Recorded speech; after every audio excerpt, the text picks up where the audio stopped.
souhaite la bienvenue à All American Cemetery à Dinozay. On oublie trop souvent que ces jeunes hommes sont venus de 19 à 20 ans, sont venus des fins fonds de l'Amérique et qu'ils ont donné leur vie pour que la France puisse vivre libre. Donc c'est toujours très émouvant quand on a des jeunes, notamment des enfants des écoles, qui viennent et que nous sommes tous rassemblés au pied de la tombe. Je crois qu'il y a un grand moment d'émotion là. Pour moi, c'est très important. Étant née en France et étant devenue américaine, que de voir que mes compatriotes n'oublient pas nos soldats. Le sable vient de la plage de Omaha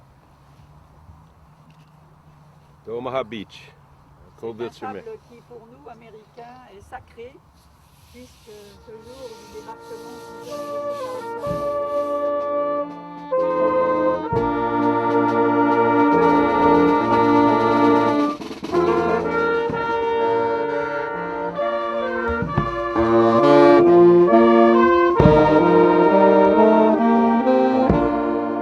Archette étant directement concernée et à quelques kilomètres du cimetière américain, c'était naturel qu'on parraine une tombe d'un soldat américain. Alors on a choisi, bien sûr, spécifiquement ce soldat-là parce qu'il est décédé le 22 septembre, journée de la libération d'Archette.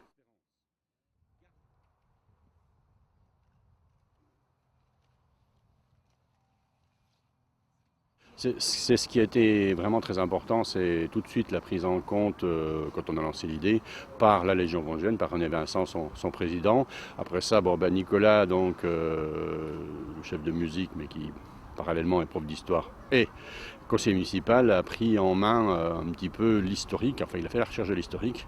Il est allé la présenter aux enfants du CM2 parce que c'était nécessaire pour qu'ils comprennent un petit peu le geste qui était fait spécifiquement aujourd'hui.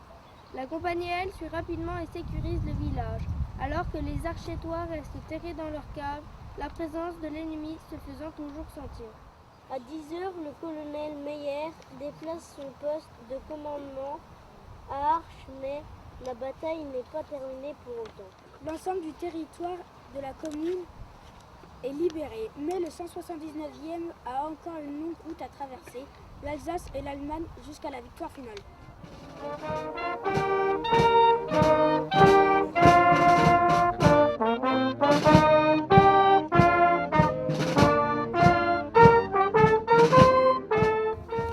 Hommage à Bernardino J. Petracca. Ses parents ont quitté l'Italie dès leur mariage en 1910 pour rejoindre Boston aux États-Unis. Ils ont définitivement posé leurs valises à West Warwick et de 1914 à 1929, 8 enfants viendront agrandir la famille, dont Bernardino. Après l'école primaire, Bernardino travaille dans l'industrie. Après l'attaque de Pearl Harbor en 1941, le gouvernement américain lance une campagne de recrutement pour l'engagement des jeunes dans l'armée. Bernardino y répond. Il s'engage le 8 avril 1943. Il est intégré dans la 45e division d'infanterie qui est versée au 149e régiment d'infanterie. La présence des enfants de l'école est tout un symbole.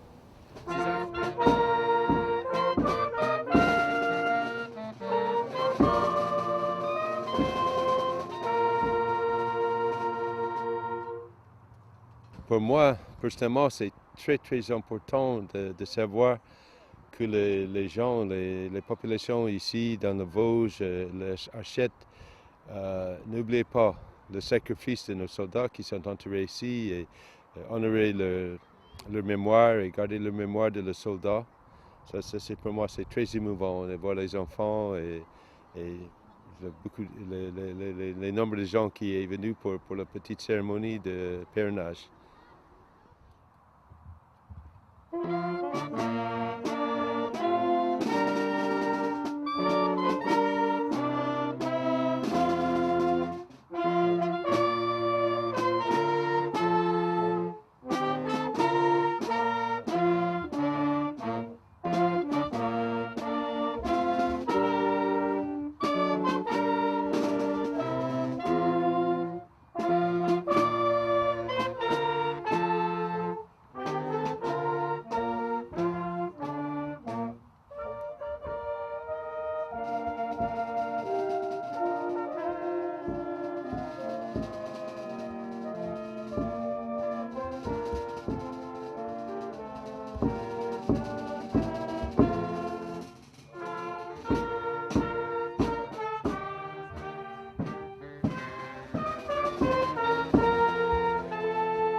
Notre objectif, c'est de parrainer toutes les tombes.